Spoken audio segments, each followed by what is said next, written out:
What if my child is scared?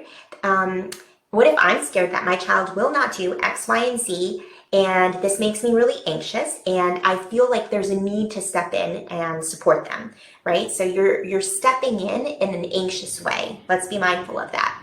So it's understandable for you to get worried. You care about their success and want nothing more than the best for them. And you can start envisioning all the things, all the consequences that may come across if X, Y, and Z don't get done, right? However, we want to take a marathon view of all of this. Kids are striving for their own autonomy, and they will exert all efforts into taking charge of their autonomy, even if that means pushing up against you, even if they agree with you. They will do everything in their power to take agency. So constantly checking in on them, lecturing them, or nagging them is not going to promote their development. So by taking a marathon view of everything, really ask yourself if by me checking in and me, lecturing them or me constantly reminding them, is that the brain that I want them to develop? How is this impacting my relationship with them? What can I do to, manage my own anxiety around this, right? So that it's not transmitted to your child. More likely than not, they will develop the skills that they need to be able to take control of their responsibilities, to have ownership of it. But the work starts with us. So by you reflecting in with yourself, managing your own anxiety, I think that's the first step that we want to address before we can begin to think about, how do we transfer ownership to them. The second question is, but I'm always stressed, and how can I help my child manage their stress if I'm stressed, right? Again, stress is contagious. So by you taking care of your stress, your child is much more likely to lower their stress as well. So commit to managing your stress.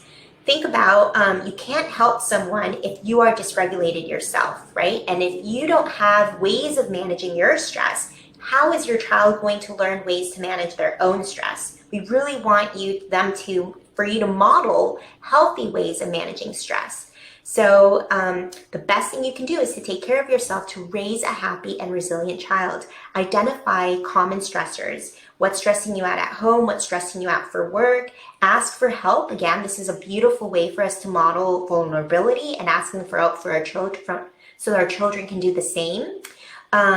Express your feelings with people, right? Ask them for what you need, and spend time again with those that spend time forming meaningful relationships. So spend time being around those that you love.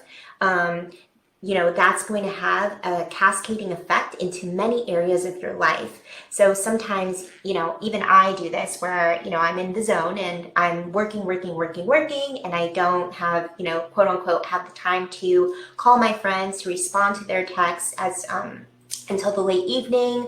And, there could be a week, 2 weeks where I don't see people, right? I know, even though in that moment, I'm like, I just need to get through this. I know that that's impacting and affecting my work performance. When I surround myself with people who I enjoy, with my family, with my friends, and we go out, I notice the effects that it has in my work performance, in my happiness, in my conversations with everyone. So, it's important for us to really be mindful of what is needed, necessary for us to be able to manage our stress and have a much more productive and happier week.